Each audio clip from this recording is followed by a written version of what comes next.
Wah, berarti ada cincang-cincang.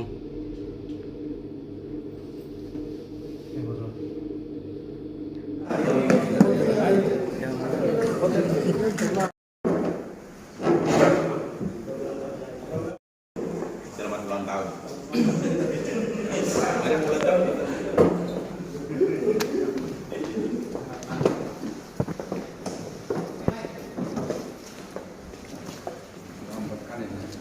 Kejadian pengeroyokan yang terjadi di Hotel Permata pada hari Minggu tanggal 30 Juli kurang lebih jam atau 00.00. Nah, dari korban yang dilakukan penganiayaan dan juga pengeroyokan, setelah dibawa ke rumah sakit, korban meninggal dunia. Dan ini diakibatkan oleh karena adanya kesalahpahaman dari pelaku yang pada saat itu akan melakukan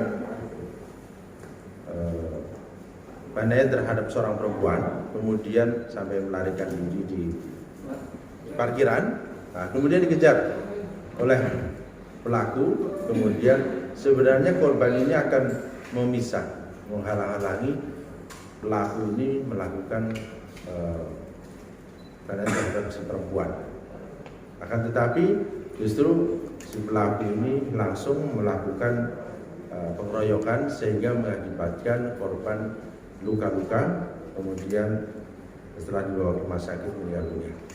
Dari hasil penyidikan, kita sudah mendapatkan ada 3 orang pelaku yang telah kita amankan, dan atas inisial MF, kemudian RN, dan juga MY.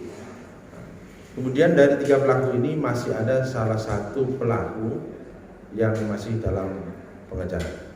Motifnya sebenarnya dari kesalahpahaman, karena antara korban dengan pelaku ini tidak saling mengenal.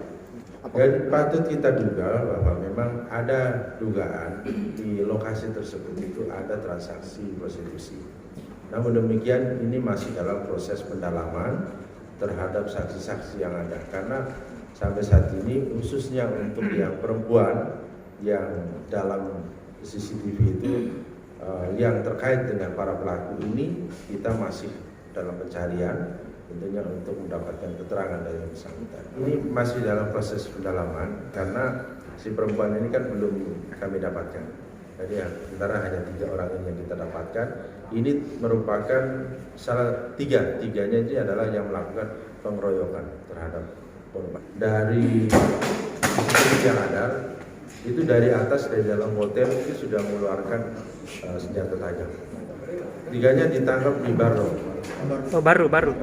Barang bukti juga sudah kita dapatkan, baik barang bukti senjata tajamnya maupun sepeda motor yang digunakan.